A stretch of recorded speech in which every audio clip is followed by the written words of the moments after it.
I'm Lauren. I'm Brett. I'm Liberty. And today we're doing our Halloween special. Yeah. Also, I just want to say hi. It's been a hot minute since I've been here. So, what are we doing here? Well, you know, Give us the lowdown. okay. So, a month ago, I asked all of you guys to give suggestions for horror movies we should all watch over the next month. Now, we are going to do a big review extravaganza. Some are things that only one of us may have seen, some are multiple. We'll figure out what this is going to be as it goes along. Let's start with The Conjuring, since three of us have watched that.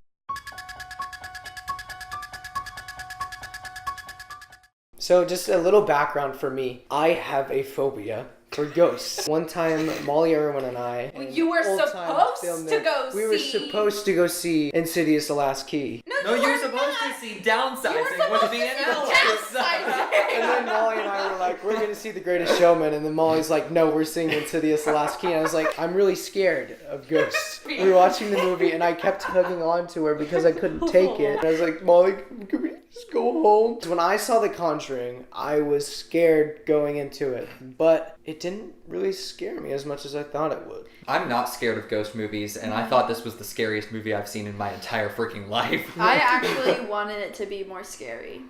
Yeah. You're insane. No, I don't get scared by like typical like scary movies. I get scared more with like different backstories, I guess. And I really like this movie because the backstory is really cool, and I think like the story itself is interesting. But after that movie was over, I just sat there and I was like, I didn't scream once, I didn't jump once, and I wanted more scare. But it was okay because I really liked the story a lot more. The characters were the main point of this movie. I just wanted to say I really appreciated the lack of jump scares in this movie because I have such a huge problem with constant jump scares for no reason. I think it's annoying at times. It's cheap. It is. The way it's cheap. to really scare someone is to make them anxious and have it build up. And I think movies can earn jump scares, and The Conjuring did, because so many of the times it will raise tension and then nothing will happen. I tried watching this movie like a while ago, and then the dog died and I had to stop watching it. Oh, no. I literally was like, I'm not watching this. I really liked this movie. It wasn't the scariest for me, but I really, really, really liked the backstory. Everything was really thought out. I'm giving it an 8. It scared me a lot. I'm also giving it an 8. Like I said earlier, I really appreciated the characters and the work that went into this movie. But then again, I wasn't really scared by it, which I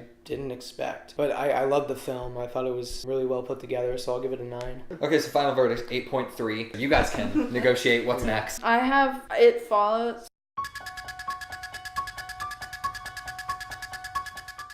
It Follows is about an STD. It's not that scary, but I think the way the movie builds up the tension and just imagining that something's always following you, that's what's scary. And I that thought only the you can idea see was it. pretty unique. But the ending I felt like was kind of cheap. Yeah. It's just a slow walking STD that follows you around everywhere. It does have some moments, but for the most part it's kind of weird. Yeah. I gave it like a 6 though. Yeah, in my opinion, the characters are kind of bland, so I'd give it like a 7 just because I really appreciated the unique take they went for in the movie. So. I'd probably also say 6. I didn't watch it over this past month. I'd seen it twice before in the future, but my opinions are pretty similar. I can do one. I'll do Before I Wake first.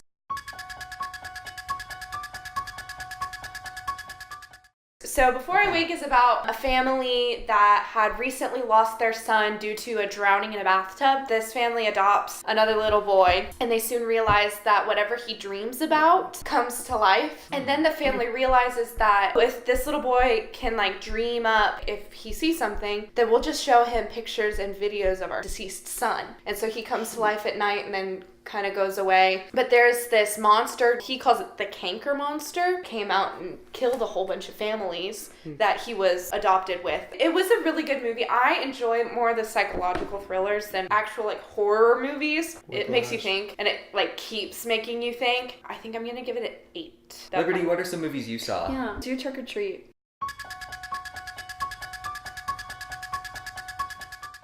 I really enjoyed Trick or Treat. It's an anthology horror, comedy horror. It's about this little town in Ohio that really, really loves Halloween. So things get really crazy over there. I enjoyed how they were able to tie the stories together, even if it was by little things. I enjoyed the character of Sam, although we don't get to know much about him. If you don't have a Halloween spirit, he's gonna come kill you. I enjoyed the actress who played Rhonda. it looks like she has some sort of autism. She's not very socially able to interact very well. That comes through with the actress really well. They had some things where you feel and some things where you just laugh a lot because it's super ridiculous. I really enjoyed that 8 because, Ooh. you know, it was enjoyable. There were some issues with just how things were since it was an anthology, but it was just fun. I would watch it with some friends for Halloween. So far we've had good movies. Any bad movies? I have a really bad one. It's called Creep.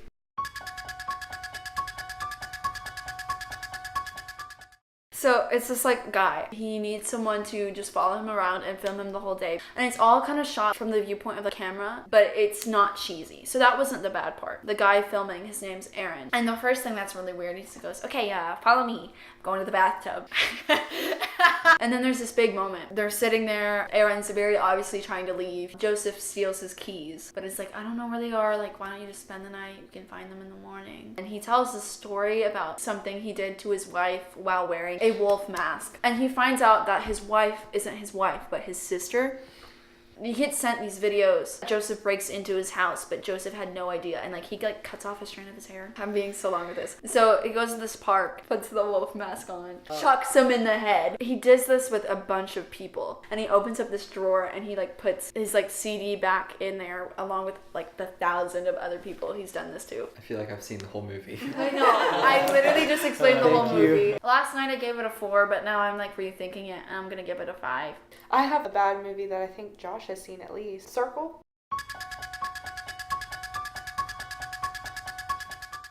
Circle is actually an interesting concept. It's about a bunch of people who wake up and they're in this room, none of them know where they are, and they're all standing in the circle, and they're all standing on circles. And if they step out of the circle, they die. And every couple minutes, they have to vote for who is going to die next. And there are 50 people, and it's basically the entire movie is these 50 people trying to survive. But every couple minutes, another person dies. And so there's no main character, so you don't know who the final person is going to be. That is such a cool concept. Yeah. But they did it really badly. The though. dialogue. It's the dialogue. Because obviously over time, people start turning on each other. But they're such black and white heroes and villains. And then they're just talking trash to all the people. And it's like petty high school drama, but in a life and death situation. There's an old lady that, because they were going from oldest to youngest, and it was her turn to be killed next. And then all you see is just this close-up shot of her going, F*** you. And she just gets shot at. So, the end. The dude votes for the pregnant lady, and she dies, and then he thinks he won. And then it starts counting down again, and then it pans over to the pregnant lady's stomach,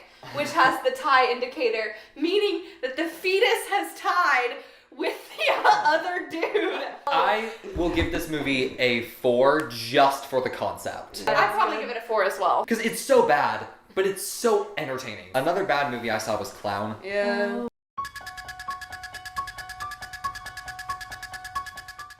There's this birthday party going on for this little boy. It's clown themed, but the clown couldn't come because it was overbooked. The dad decides to put on this random clown costume he finds. The costume was cursed. He can't get it off. He starts to turn into a murderous clown that has to eat children to survive. It's called the cloyne. They rip off his nose. The dog eats it. So the dog gets infected by the demon. What? Who lets their dog eat something on the floor? You tell that dog to spit it out, and when he starts Something acting he knows. weird, you take him to the vet. I'm so sick of this! In almost every horror movie I watch, they kill some kind of animal, and I'm not happy about it. She's vegan, by the way. That's not why! I think it's actually kind of fun at the end when it totally embraces its craziness, when he just becomes the evil clown and it's like a slasher. How does the movie end? His That's wife fine. cuts his head off. Because... The practical effects were really good. Yeah. I liked the rainbow blood. Real quick, that. did you guys know that he directed Spider-Man Homecoming? Who? That guy who directed Clown directed Spider-Man Homecoming. Fun fact. What the? Yeah, he went from that to that. And there is one scene in Clown that is genuinely scary. It's an indoor playground, and he's like crawling through the tubes of the playground, and you know the clown's there. I agree. Because I made did that enjoy sound- it at some point. Well, I'd yeah. say that's a good movie to sit down with your friends and laugh at it. I want to talk about a movie I saw recently called Locke. It's not really a horror film, but it definitely is a thriller. Honest to God, one of the best thrillers I've ever seen in my life. It pulls you in from the start to the end, and it's such a simple concept. It's just this guy driving in a car from one destination to another while people are calling him during the trip. It's incredible. This father, who is played by Tom Hardy, he had an affair with his wife. This girl is having a baby, and he needs to make a drive over to where she is to be there for her. He basically has to call his wife and tell her what he did. It's incredible because it's just a film with a guy driving in a car, but they grab your attention from the start. I loved it. I loved every second of this movie. Tom Hardy is incredible. The fact that he acts alongside nothing the entire movie, except voices. It's beautiful. Beautiful actor. I think it would have worked a lot better if it was a short film. Maybe not a short film. Like if it was 40 minutes, I feel like it would have been perfect. But it's a little too long for me. I would give it a 9 out of 10. I'll give it a was 7. Beautiful. I loved it. There's this horror movie that I watched a little while ago. It's called The Emoji Movie. At do some hope so. point in this, I would like to talk about my favorite movie that I watched. It's Perfect Blue.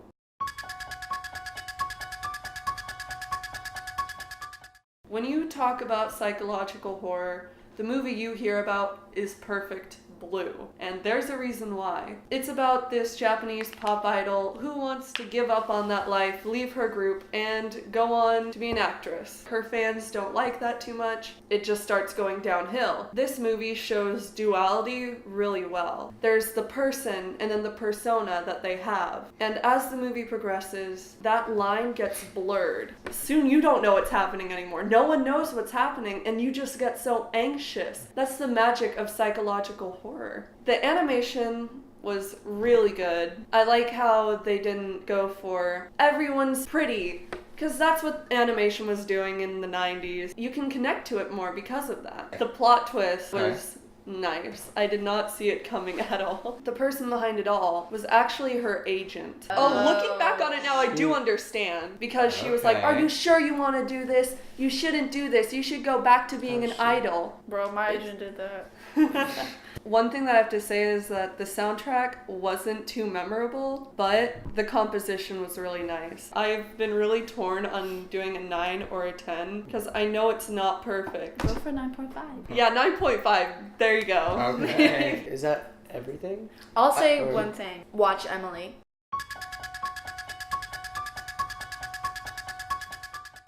Gave that a 10. Like, it's one of the best movies I've ever watched. It's really great. And then The Boy.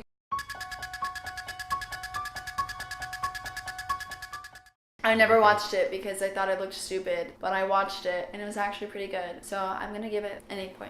There was another one that I watched. It's called Neon Demon. It's not really as well known. It's basically about this model that comes to LA. Her name is Jessie. She's like the prettiest model there. She's getting all of the auditions. These 3 girls take her under her wing, and they kind of symbolize witches, and they need the body parts of pretty girls to survive. Eventually, at the end of the movie, they eat Jessie cannibalistically to gain her power and beauty. I think it's really good. The cinematography is really good. All the colors and all the shots are great. It's very symbolic. I'd give it a 9. Of the 12 movies that we have talked about, here's our final order. Tied for 11th is Clown and Circle. In 10th, Creep. 9, It Follows. Locke, Trick or Treat, and Before I Wake are tied for 6th. The Conjuring is 5th.